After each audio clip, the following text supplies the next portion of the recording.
5장 김병환의 초의식 독서법 3. 초서 독서법. 가장 싼 값으로 가장 오랫동안 즐거움을 누릴 수 있는 것. 바로 책이다. 미셸 몽테뉴. 읽기는 쓰기의 기초이며 쓰기는 읽기의 연장이다. 읽기와 쓰기는 본래 하나이며 서로 보완하는 개념이다. 양쪽 모두 균형 있게 공부해야 좋은 성과를 거둘 수 있다. 마크 트웨인. 초서법의 본질은 이의 역지.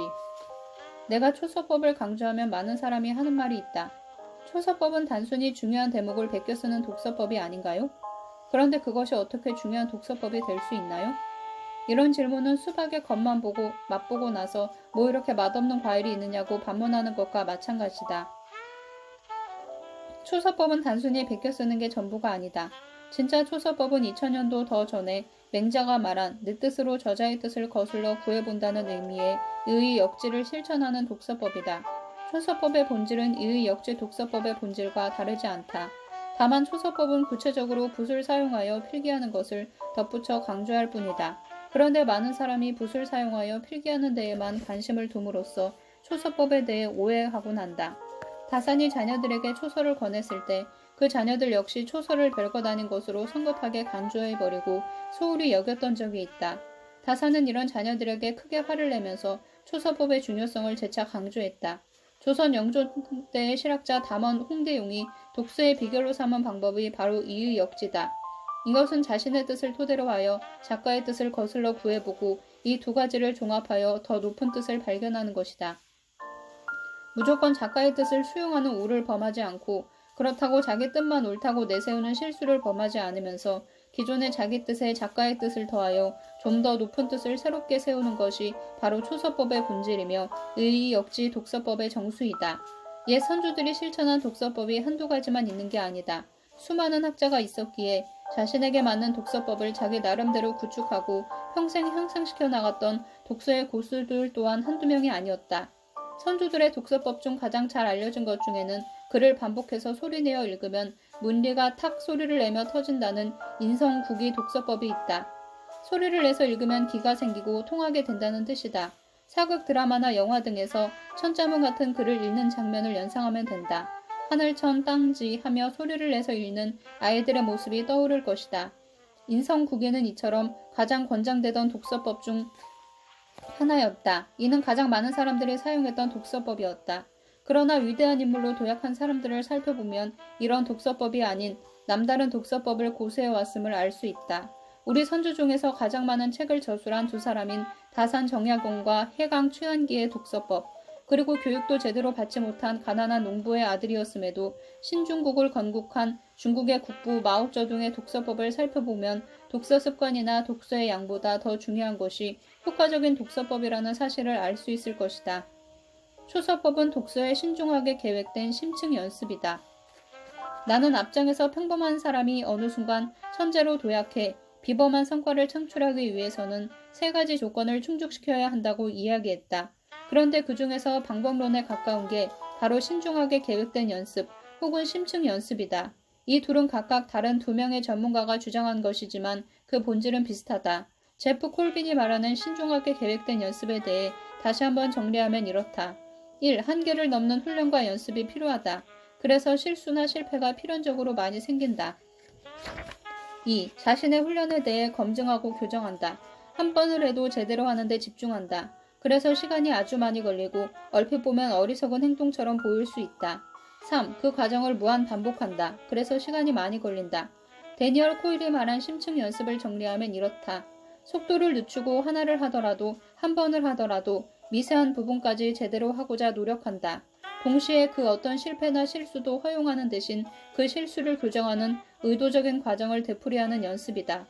신중하게 계획된 연습과 심층 연습의 가장 큰 특징은 절대 연습을 대충 해서는 안 된다는 것과 그 연습은 아주 힘들고 지난한 과정이라는 점이다. 즉 1시간을 연습해도 다른 사람이 10시간 연습한 것보다 더 많은 에너지가 필요하다는 뜻이다.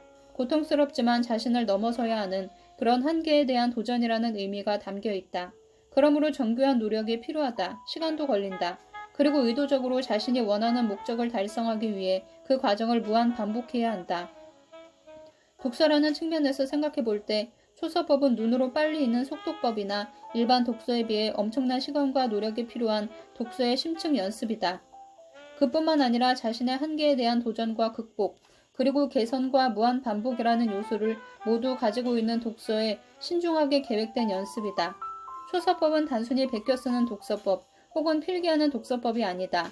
뒷부분에서 더 자세하게 설명하겠지만 초서법으로 독서를 하면 한 권을 읽더라도 책을 쓰기 위해 생각하고 연구하고 종합하는 훈련 과정을 다 해내야 한다.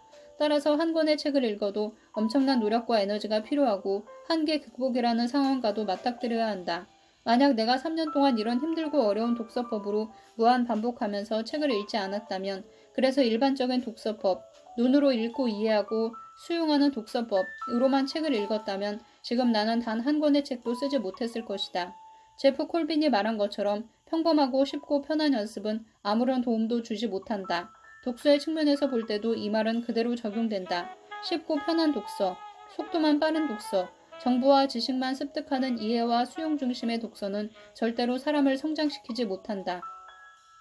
반대로 시간이 걸리더라도 바보처럼 우둔하게 하나하나 곱씹어 보면서 책의 내용과 자신의 견해를 겨루어 취사 선택하고 종합하여 새로운 하나의 견해를 탄생시키려는 제대로 된 초서 과정은 책을 한 권 집필하거나 논문을 한 편 쓰는 것의 약식 과정과 같다.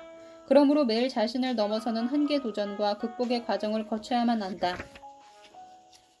붓을 들지 않은 독서는 독서가 아니다. 중국을 건국한 마오쩌둥은 수준 높은 교육을 받았던 인물이 아니다. 최소한의 읽고 쓰기, 주판 사용법 이상의 정규 교육을 받지 않았다. 대신 그는 자신에게 주어진 여러 허들의 일을 빨리 끝낸 후 독서에만 몰두했던 독서광이었다. 마오쩌둥은 어렸을 때부터 험한 농사일을 하면서도 논밭에서 책과 함께 자란 인물이다. 독서에 대한 애착이 강했던 마오쩌둥은 자주 아버지에게 야단을 맞았다. 아버지의 눈에는 마오쩌둥이 시킨 일은 대충하고 책만 보는 아이로 비쳤기 때문이다.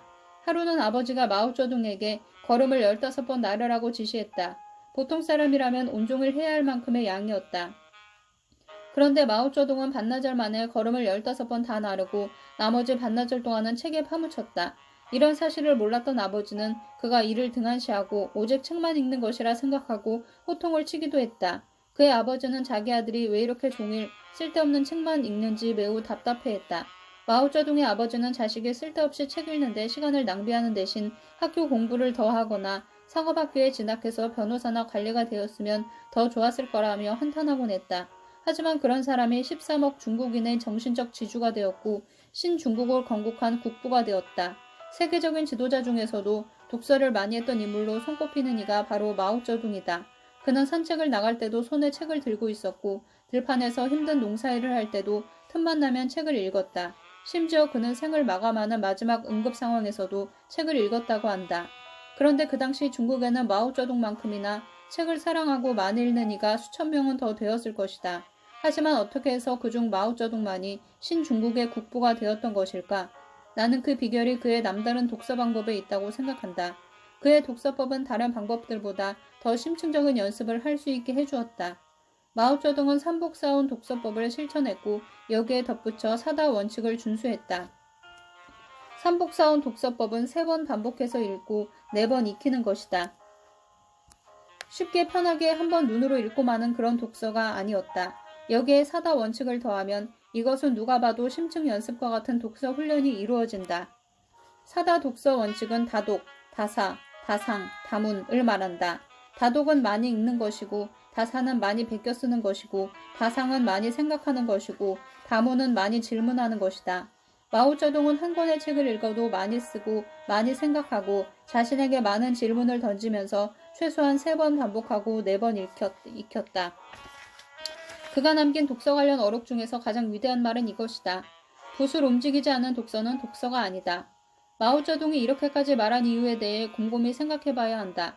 붓을 움직이지 않는 독서를 독서가 아니라고까지 말한 데에는 그만큼 중요한 의미가 있기 때문이다. 붓을 움직이는 것과 움직이지 않는 것은 단지 효과의 차이만 나는 정도가 아니다. 잘라 말해 붓을 움직이지 않으면 그 어떤 독서 효과도 없다. 이 사실을 마오쩌둥은 잘 알고 있었다. 이렇게 붓을 움직이는 것, 즉 필기하는 것에 대해 강조한 사람 중에는 다산 정약용과 정조대왕도 있다. 정조실록에서는 정조대왕의 독서 방법이 소개되어 있다. 그리고 다른 옛 문헌에도 정조대왕의 독서관이 나온다.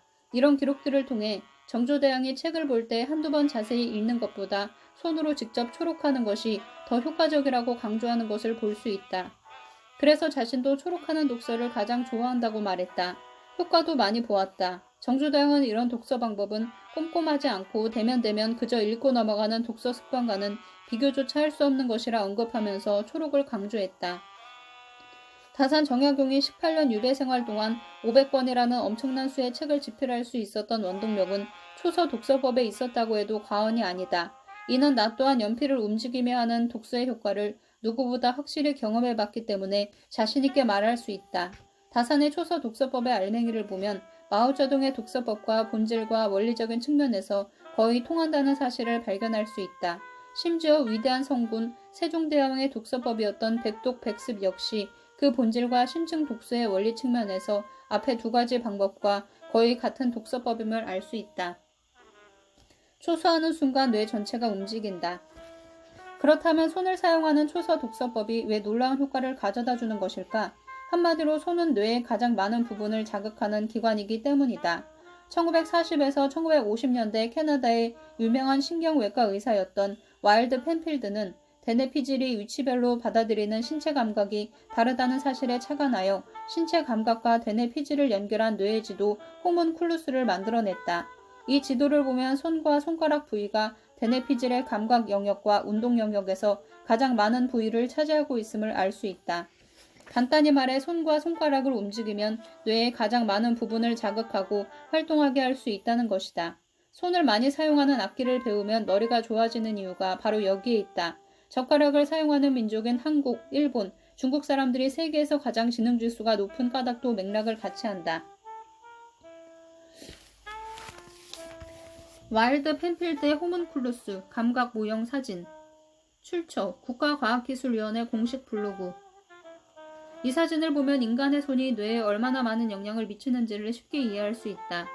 뇌 과학이 발달하기 이전 인물인 세종대왕, 정조대왕, 다산 정약용, 마오쩌둥은 모두 직관적으로 그리고 경험적으로 손을 사용하는 것이 뇌를 깨우는 활동이라는 사실을 알았다. 이는 매우 놀라운 일이다. 괴테 역시 손은 외부로 나온 뇌라고 말한 적이 있다. 이렇게 보면 위대한 인물들은 모두 손이 중요하다는 사실을 인식하고 있었던 것 같다. 초서 독서법의 세 가지 효과. 앞에서도 밝혔듯이 나는 완전 독서 초보였던 5년 전 6개월 동안 독서를 하면서도 밑빠진 독에 물 붓기식으로 하나도 남는 것 없는 독서만을 한 적이 있다. 그 후 잠시 동안 방황하다 다시 독서를 시작하기로 마음먹었다. 이때 다양한 독서 방법을 시도해보고 관련 책들도 많이 읽었다. 하지만 기존에 나와있는 독서법 책에서는 큰 도움을 받지 못했다. 그러다가 내 나름대로 독서 노트에 필기를 하기 시작했는데 그때부터 뭔가 하나씩 축적되는 느낌이 들기 시작했다. 그것은 이전과 달리 한 권의 책에서 더 많은 것을 캐내고 있다는 느낌이었다. 그렇게 몇 개월을 하고 나니 책을 읽을 때는 반드시 노트 필기를 해야 뭔가 제대로 하고는 듯한 생각이 들었다. 그리고 이것은 마침내 소중한 습관으로 정착되었다.